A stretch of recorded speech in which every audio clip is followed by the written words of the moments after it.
Hi everyone, welcome back.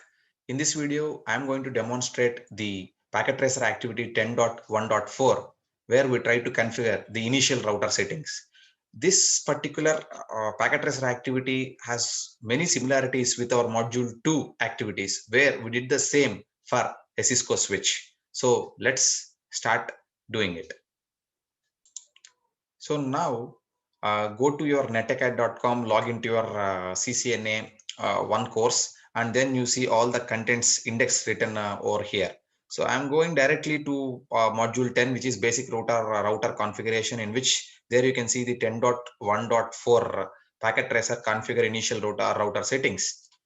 You click on that, you come to this page. You see here, this is the link for the PDF document which gives you all the instructions, and this link is the one which actually is going to download the PKA file for you. So click on this link and you should get a pop-up asking you to download the PKA file. Once you get a pop-up, download it. You simply click on open with the packet tracer executable which is already installed on your system. So once you do it, it will open this particular PKA file in the packet tracer. So this is how your packet tracer PT activity looks like once it's opened in the packet tracer application. You check out here, it says this is the activity which is nothing but it says configure initial router settings, and there are three primary objectives for this.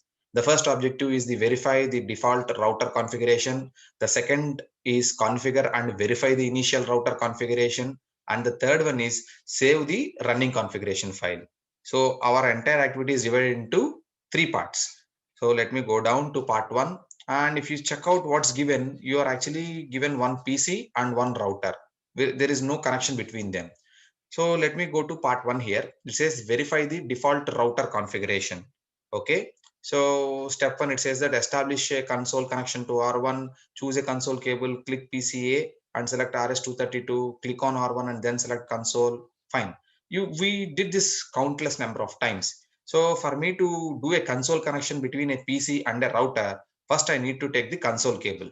For that, let me click on the connections over here, which is at the bottom, and here I get all the different types of cables. And if you're if you're confused, just browse through them. You can see at the bottom where it is being written what type of cable are we using. So go to the console cable, click on that, and first click on the PC. On the PC, now click on the RS232 port. I made the connection, and on the other end, just click on the particular router and click on console port. Now, if you do that, click on the particular console cable, click on PCA, click on the RS232 port, and come to the router and click on the console port. Yeah, you do that. Now there is a connection that has been established between R1 and PCA. For me to verify whether this has been done or not, if you see, this is what it is actually given here. On PCA desktop tab, click on desktop tab and then terminal. Now in order to check whether this connection is taken place or not, click on the PCA, go to the desktop tab, on the desktop tab, click on terminal and click OK and press enter.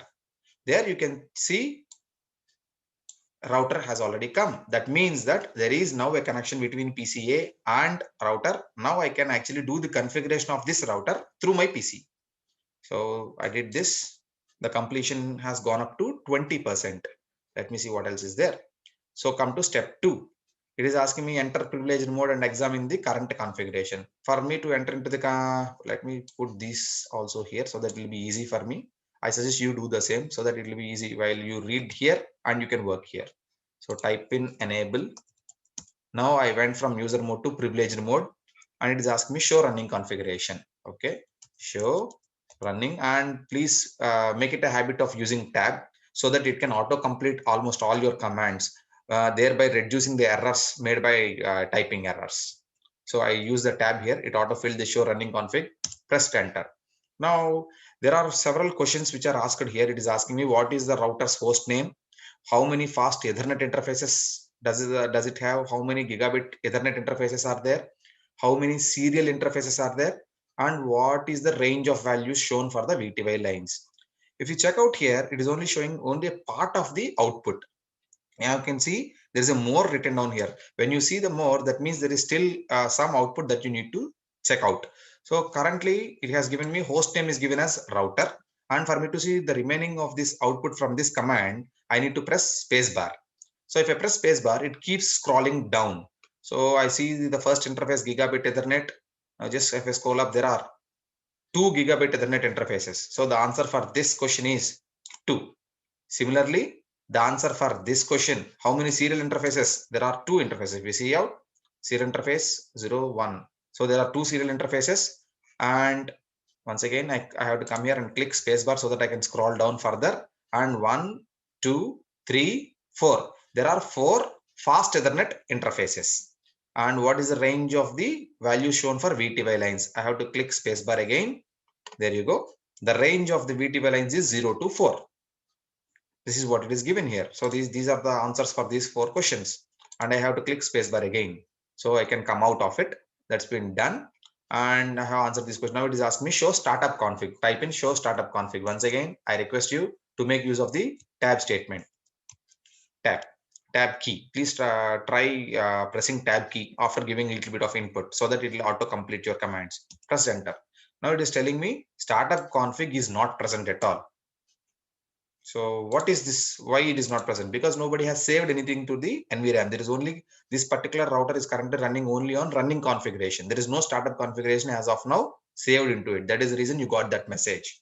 So part 1 is completed. Let's go to part 2. So what is part 2 saying? Part 2 says that part 2 is asking me step 1, configure the initial settings on R1. Okay, fine. We'll do this one by one. This is simply the repetition of all the steps that we did for earlier switch configuration. So first things, in order to configure anything, first I have to go into the global configuration mode. For that, I have to type in configure terminal. I have to type in the configure terminal. And once I go into the global configuration mode, now I can start working on it. So host name R1. Please make sure that if it is given as a capital R1, you have to enter capital R1 only. You cannot type anything just what you want. You have to follow the strict guidelines, whatever written over there. So R1. If you see, the completion has jumped up to 30%. Now let me go to step B. Configure message of the day text. You need to enter this text as the message of the day, which is very much like you have to type in, if you remember, banner MOTD, message of the day, space, hash, unauthorized access is strictly prohibited, and close it with the hash, enter. See, done. I placed a banner also. It is asking me encrypt all plain text passwords. For that, simply type in service password, just press tab, password encryption, done. Now it is asking me, actually there are 2 passwords that are used to encrypt for the same privileged mode. Here what the idea behind it is, there are 2 particular commands. If you remember my first video, if you remember, you can actually use service enable password Cisco.